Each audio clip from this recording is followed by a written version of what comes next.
ఆ 400 ఎకరాలను ఎట్టి పరిస్థితుల్లో, ఇది కేసీఆర్ గారి మాట, మా పార్టీ మాట, మా పార్టీ తరఫున మేము మాటిస్తున్నాం, 3 ఏళ్లలో మేము ఖచ్చితంగా మళ్ళీ ప్రభుత్వంలోకి వస్తున్నాం. ప్రభుత్వంలోకి వచ్చిన తర్వాత మేము ఆ 400 ఎకరాలని మొత్తం హైదరాబాద్లో, మొత్తం తెలంగాణలోనే అతి పెద్ద ఈకో పార్క్గా ఏర్పాటు చేస్తాము. ఇప్పుడే నేను స్పష్టంగా చెప్తా ఉన్నా, ఈరోజు ఎవరైనా రేవంత్ రెడ్డి విసిరే బిస్కెట్లకు ఆశపడి, రేవంత్ రెడ్డి చెప్పే మాటలకు ఆశపడి ఆ ల్యాండ్ 1 ఇంచ్ ఎవరన్నా కొనుక్కున్నా మళ్ళీ కుండ బద్దలు కొట్టినట్టు చెప్తున్నా, మమ్మల్ని తర్వాత అనొద్దు. ఖచ్చితంగా ప్రతి ఇంచ్ తిరిగి వెనక్కి తీసుకుంటాము. ఒక అద్భుతమైన ఈకో పార్క్, ఎట్లా అయితే ఒక సెంట్రల్ పార్క్ ఉంటుందో మ్యాన్హాటన్లో, ఆ స్థాయిలో ఒక అద్భుతమైన ఈకో పార్కును హైదరాబాద్ ప్రజలకి గిఫ్ట్గా అందిస్తాము. అటు సెంట్రల్ యూనివర్సిటీ విద్యార్థులకు ఆ గిఫ్ట్గా ఉంటుంది, హైదరాబాద్ ప్రజలకు కూడా ఇది ఒక గిఫ్ట్గా ఇస్తాము. ఇది మా కమిట్మెంట్, ఇది మా బాధ్యత. హైదరాబాద్ ప్రజలు మా ఓట్లేసి గెలిపించారు. మొన్నటి ఎన్నికల్లో కూడా ఏకపక్షంగా కాంగ్రెస్కి 1 సీటు ఇవ్వకుండా గెలిపించారు. So we're committed to protecting environment in the city of Hyderabad, in the state of Telangana. ఆ 400 ఎకరాలు పొరపాటున కూడా ఎవరు కొనవద్దు. కొంటే మీరు నష్టపోతారు. మమ్మల్ని తర్వాత తప్పుపడ్డద్దు. ప్రభుత్వంలోకి వచ్చిన తర్వాత కాదు, 3 ఏళ్ల ముందు చెప్తున్నాము. మమ్మల్ని తర్వాత అనవద్దు. ముందే చెప్తున్నాము, ఈ ప్రభుత్వం రియల్ ఎస్టేట్ విస్తరణ కాంక్షతో పనిచేస్తోంది. మేము మాత్రం భవిష్యత్ తరాల కోసం ఆలోచిస్తున్నాము. A politician thinks about next election, a statesmen thinks about next generation. అందుకే మా నాయకుడు కేసీఆర్ గారు చెప్పారు, వచ్చే తరాల కోసం ఆలోచించాలి ఆ 400 ఎకరాలు. ఎందుకంటే మొన్నటిదాకా కోర్టు డిస్ప్యూట్లో ఉంది కాబట్టి మేమే కొట్లాడినాం కోర్టులో కూడా. ప్రైవేట్ వ్యక్తులది కాదు, ఆ ల్యాండ్ ప్రభుత్వానికి. మేము కొట్లాడుతూనే ఆ ల్యాండ్ తిరిగి ప్రజలకు వచ్చింది. ఇవాళ అదేదో రియల్ ఎస్టేట్ కింద అమ్ముకోవడానికి కాదు మేము కొట్లాడింది. ఆ ప్రాంతంలో పర్యావరణ పరిరక్షణ జరగాలి, ఆ ప్రాంతంలో ఒక అర్బన్ లంగ్ స్పేస్ ఉండాలి. ఢిల్లీ మాదిరిగా మన నగరం మారొద్దు. ఢిల్లీలో ఎట్లయితే ఎయిర్ క్వాలిటీ దెబ్బతిని ఇవాళ మాస్కులు వేసుకొని తిరిగే పరిస్థితి వచ్చిందో, ఎయిర్ క్వాలిటీ డేంజరస్ లెవెల్స్గా ఉంది అని చెప్పి ఇవాళ వివిధ దేశాలు అక్కడి ప్రజలు ఎవరైతే ఉన్నారో వారికి చెప్పే పరిస్థితి వచ్చిందో, ఆ పరిస్థితి హైదరాబాద్కి రాకూడదు. భవిష్యత్ తరాలు బాగుండాలి అంటే, మన పిల్లలు బాగుండాలి అంటే, so we're committed and we're committing to making sure this 400 acres of Kanche Gachibowli land will be converted into an eco park, and we are requesting all the people who are interested in coming and joining with us. మా శ్రీనివాస్ యాదవ్ గారు ఇందాకనే నాతో అన్నారు, అన్న పిల్లలు ఆందోళన చేస్తున్నారు, మనం వెళ్ళాలి అన్నారు. ఎస్, మేము కూడా పోవాలని ఆలోచించినాం. కానీ దుర్మార్గులు కాంగ్రెస్ వాళ్ళు మేము ఆడ అడుగు పెట్టంగానే ఇది మొత్తం బీఆర్ఎస్ వాళ్ళే నడిపిస్తున్నారు అని పనికిమాలిన మాటలు మాట్లాడతారు. అందుకే కొద్దిగా దూరంగా ఉన్నాం. But I think the time has come.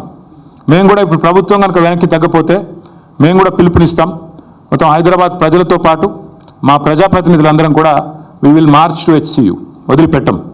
ప్రభుత్వం వెనక్కి తగ్గాల్సిందే, తగ్గకపోతే వదిలిపెట్టం. ఎట్టి పరిస్థితుల్లో కూడా ఊరుకోం. ఆల్రెడీ రాజ్యసభలో మా రాజ్యసభ ఫ్లోర్ లీడర్ సురేష్ రెడ్డి గారు, మా ఎంపీ గాయత్రి రవిచంద్ర గారు, వద్దిరాజు రవిచంద్ర గారు చాలా గట్టిగా మాట్లాడినారు. ఎస్, ఇది కేంద్ర ప్రభుత్వం కూడా జోక్యం చేసుకోవాలి, ఇది కేంద్రీయ విద్యాలయంలో ఆందోళన జరుగుతున్నాయి, వెంటనే జోక్యం చేసుకోండి అని కోరినారు.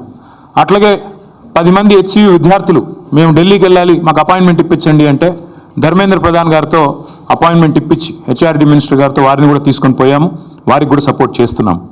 లీగల్గా కూడా కొట్లాడుతున్న విద్యార్థులు ఎవరైతే ఉన్నారో, NGOలు ఎవరైతే ఉన్నారో వారికి కూడా బరాబర్ చెప్తున్నాం, సపోర్ట్ చేస్తాం.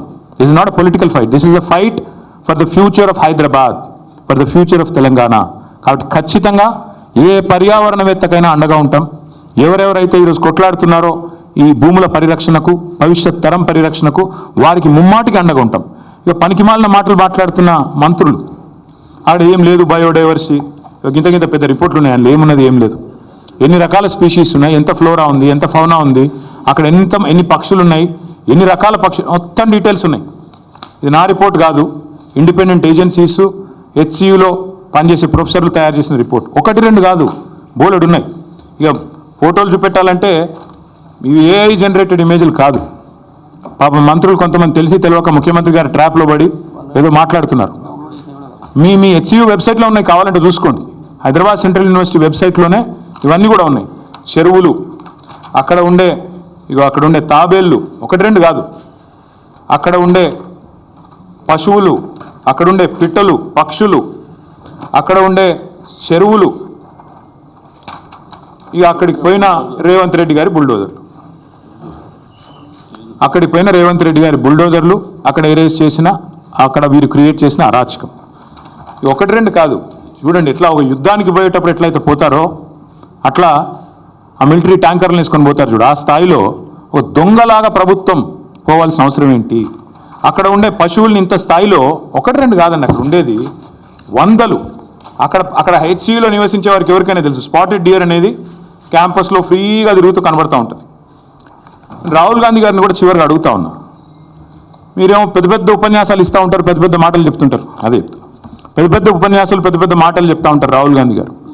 మీరు మీరు మీరు రాహుల్ గాంధీ గారు ఆనాడు రోహిత్ వేముల విషయంలో మీరు ఆనాడు ఆల్ ఇండియా కాంగ్రెస్ కమిటీ అధ్యక్షుడు, ఒక ఎంపీ, కేసీఆర్ గారి ప్రభుత్వం ఉన్నప్పుడు మీరు వస్తే మీకు ఎస్కార్ట్ పెట్టి, పోలీస్ ఎస్కార్ట్ పెట్టి మరి మిమ్మల్ని 2 సార్లు హైదరాబాద్ సెంట్రల్ యూనివర్సిటీలో నిరసనలో పాల్గొనే ఒక ప్రజాస్వామిక పరిస్థితి ఆనాడు కేసీఆర్ గారి ప్రభుత్వంలో ఉండే. మీరేం చేస్తుండండి ఇవాళ? మీ ప్రభుత్వం ఏం చేస్తుంది?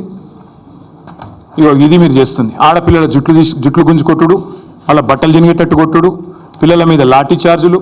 ఇది పిల్లల మీద లాఠీ చార్జ్ నిన్న. इदा मोहब्बत का दुकान। राहुल जी, मैं आपसे कहना चाहता हूं, ये मोहब्बत का दुकान नहीं है। आज तेलंगाना कांग्रेस गवर्नमेंट में नफरत का नया मकान बन गया। आप आइए HCU, आपने खुद कहा था जब भी आपको कोई आफत होगी, जब भी आपको कोई तकलीफ होगी, मुझे बुलाइए, मैं आ जाऊंगा। मेरा वादा है आपसे। राहुल जी, आप कहाँ पे हैं? एक हाल ही में एक पिक्चर आई, लापता लेडीज। आज राहुल जी को लोग बोल रहे हैं कि लापता लीडर है। कहाँ है? पॉलिटिकल टूरिस्ट जो हैं राहुल जी, आइएगा एक बार। आप दर्शन देते रहते हो कभी का एक बार 1 साल में, आइए हैदराबाद सेंट्रल यूनिवर्सिटी, यहाँ की बच्चों के साथ बैठिए, बताइए उनको, समझाइए कि क्यों आपकी गवर्नमेंट कर रही है जो कर रही है, जो कारनामा, जो लाठीचार्ज कर रही है और जो बार बार बकवास कहा जाता है। मैं याद दिलाना चाहता हूँ एक और चीज़ भी, మీకు గుర్తుండాలి, ఇదే హైదరాబాద్లో టైమ్స్ ఆఫ్ ఇండియా వాళ్ళు క్యాంపెయిన్ రన్ చేశారు ఆ మధ్యన. మేము కేబీఆర్ పార్క్ చుట్టూ ఫ్లైఓవర్ కడదామని స్టార్ట్ చేస్తే SRDP కింద క్యాంపెయిన్ స్టార్ట్ చేశారు, సేవ్ కేబీఆర్, ఒక 700 చెట్లు కొట్టేస్తున్నారని. మేము ప్రజాస్వామిక లక్షణాలు ఉన్న ప్రభుత్వం కాబట్టి విరమించుకున్నాం. అక్కడ కేబీఆర్ వాకర్స్ అందరూ నిరసన చెప్తుంటే వి విడ్రూ. ప్రభుత్వం ఒక నిర్ణయం తీసుకున్న, టెండర్లు కూడా పిలిచాం, టెండర్లు ఫైనల్ అయినాయి, అగ్రిమెంట్ అయింది, 6 ప్యాకేజీలు. కానీ ప్రజలు ఎప్పుడైతే నిరసన చెప్పారో మేము వెనుకకు తగ్గాం. కరెక్ట్ కాదు, వాళ్ళని కాదని, మనం వాళ్ళ కోసమే చేస్తున్నాం, మనకెందుకు అని మనం నగర మంత్రులు, నగర ఎమ్మెల్యేలు అందరం కూడా పోయి సార్ని అడిగితే వద్దు, ఆపేయండి అన్నారు కేసీఆర్ గారు. That is commitment.